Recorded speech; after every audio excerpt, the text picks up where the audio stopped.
Urinary incontinence is a common and often distressing condition. While many factors contribute to this issue, including pelvic floor weakness and neurological disorders, hormonal balance also plays a major role in bladder control. On today's show, I'll explore the connection between hormonal imbalance and urinary incontinence and what you can do to take proactive steps in managing this condition. So, friend, if you're ready to stop your leaking bladder and discover proven strategies to keep you healthy and dry, then grab a notebook and pen and let's dive in.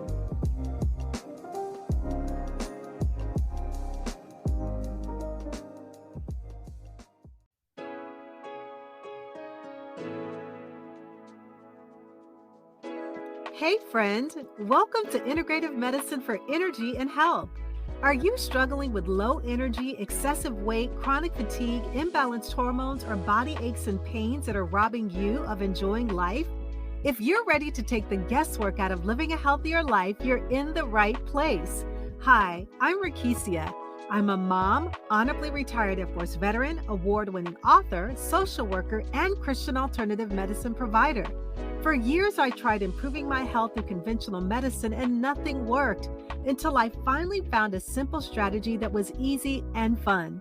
This podcast will provide you with natural ways to increase energy, lose weight, regulate hormones, and improve your mood.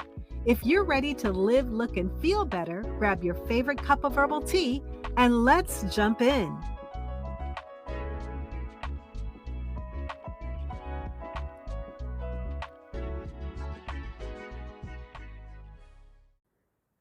Hey friend, I have a great episode in store for you today that I'm really excited about. I believe that it's going to really bless you.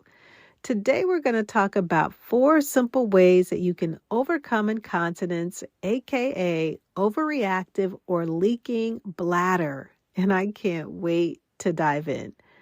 But before we do, I want to share that for the past few weeks that I've been announcing the big reveal. Well, it's here. Yes. So what's the big reveal? I created a mini course just for you. Happy Hormones for Whole Health. And this mini course is really going to help you to hack your hormones so that you can feel happier and healthier. And it's going to up-level everything for you so that you can balance your hormones, have more energy, and just feel great. So I want you to head over right now to happyhormonescourse.com.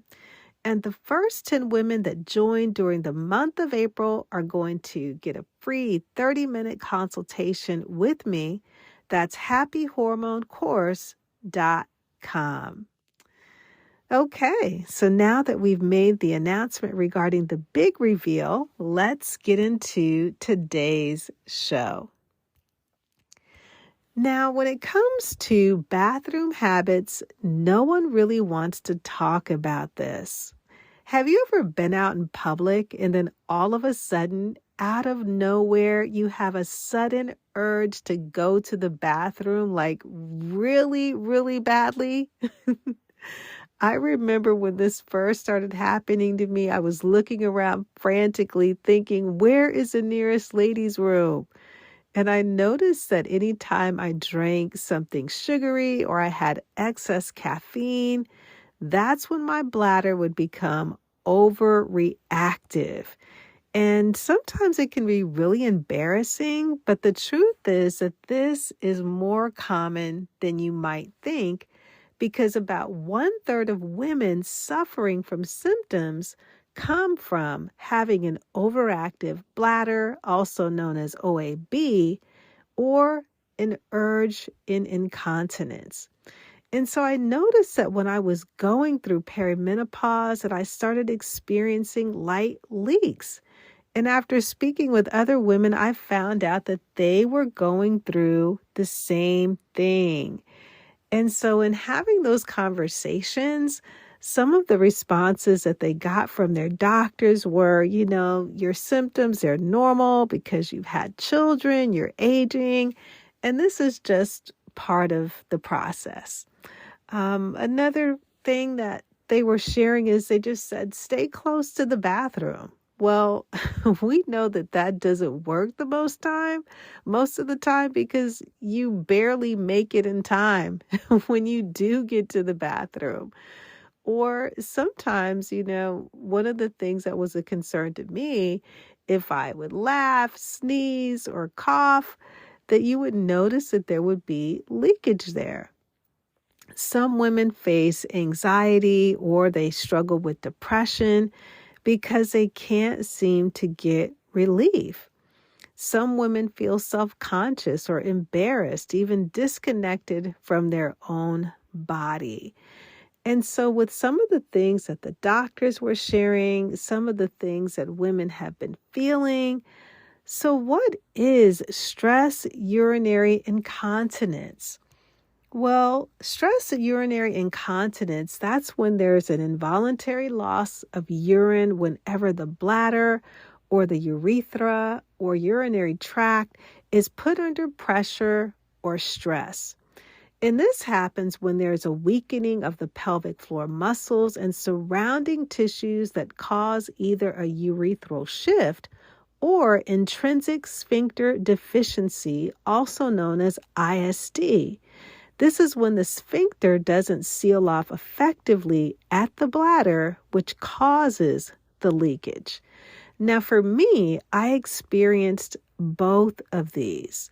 I experienced the pressure, I experienced the stress, and then just the urge that came with having to urinate suddenly out of nowhere. And so the stress or the pressure that can trigger these leakages ranges from high impact activities such as jogging, biking, or climbing to lower impact like sneezing or coughing or even laughing. And most of the times it's really hard to predict and can show up out of nowhere. Sometimes you can have just a few small dribbles, or there's a stream of urine that's flowing because there's so much stress upon the bladder. Now, stress incontinence is different from urge incontinence. And urge incontinence is the sudden and the very strong need to urinate and can be caused by underlying health issues like an infection or intoxication. And when it comes to stress urinary incontinence or SUI, women are more likely to experience this in their lifetime. And so as I shared, I was experiencing both of these, the stress urinary incontinence as well as the urge incontinence was what I was going through. And so how do our hormones play a factor in each of these conditions?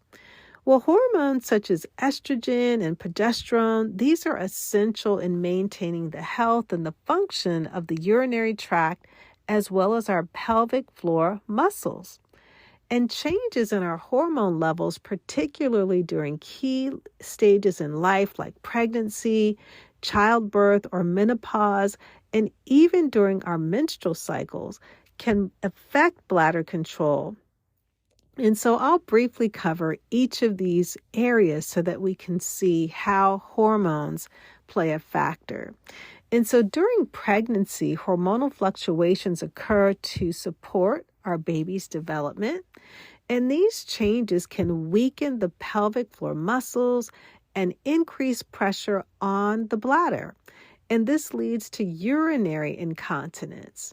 And the stress of childbirth can also further damage the pelvic floor muscles, increasing bladder control issues.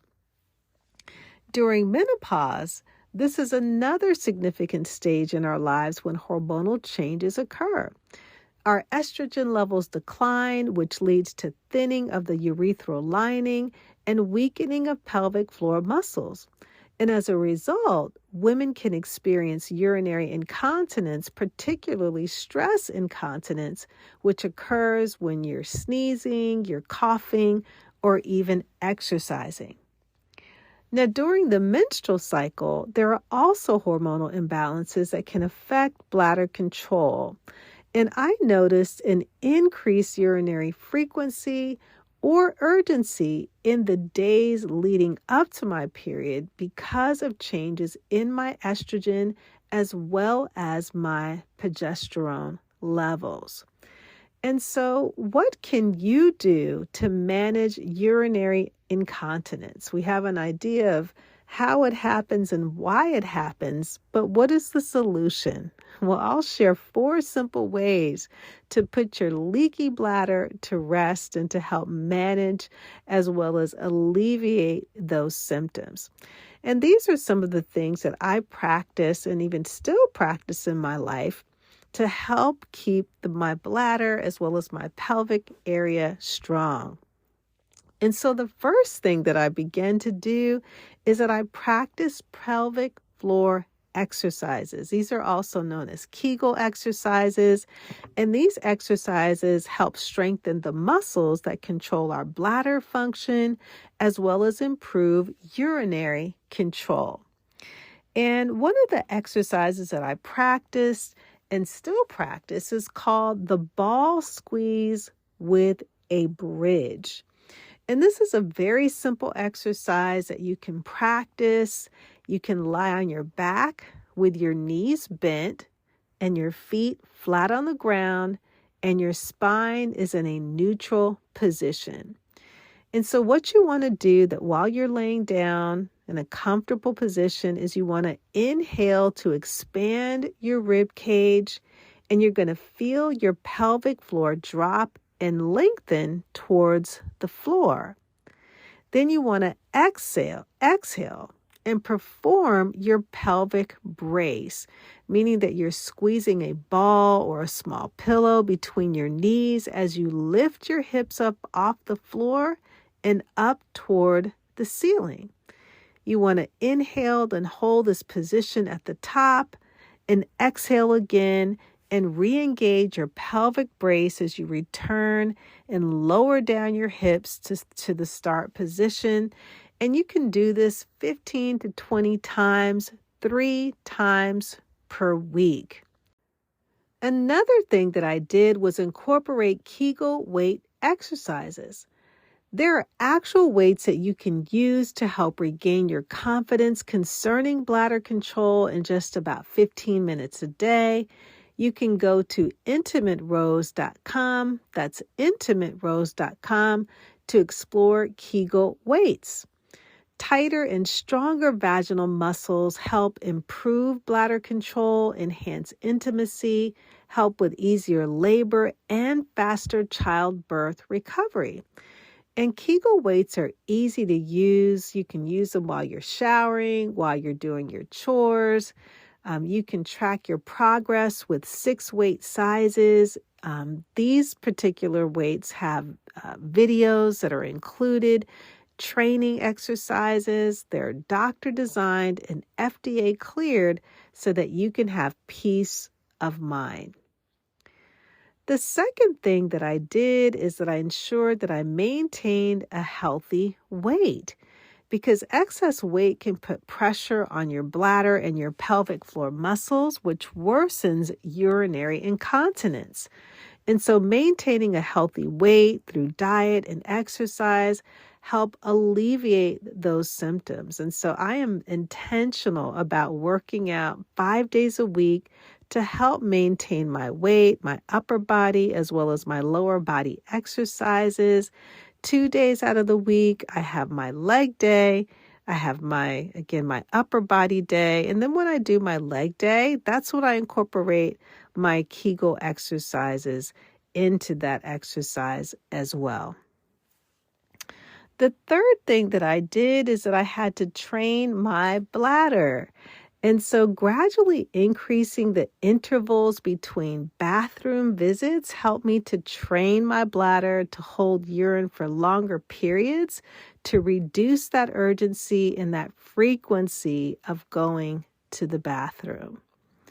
And the fourth and the final thing that I did is I had to reduce or stay away from certain foods and beverages such as caffeine, any kind of acidic or spicy foods, because again, as I shared earlier, when I drank anything that was sugary or anything that was spicy, it irritated the bladder. And so this caused me to have to go to the bathroom even more or to experience that urgency.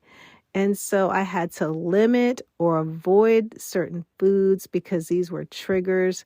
And that really helped me to reduce my symptoms.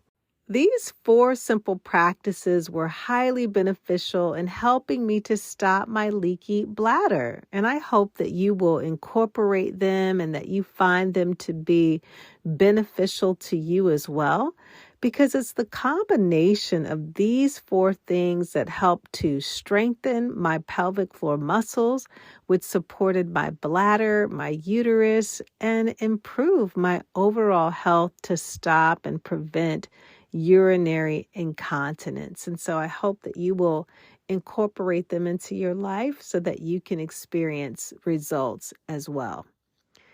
So let's wrap it all up. Urinary incontinence can significantly impact your quality of life, but understanding the role of hormonal balance and bladder control can guide effective management strategies. By incorporating lifestyle modifications, pelvic floor exercises, and seeking appropriate medical guidance, you can regain control over your bladder function and enjoy improved overall well-being. Remember that addressing urinary incontinence is a journey, and with patience and persistence, significant improvements can be achieved. I'll leave you with Psalm 103, verses 2 and 3. Bless the Lord, O my soul, and forget not all his benefits, who forgives all your iniquities, who heals all your diseases.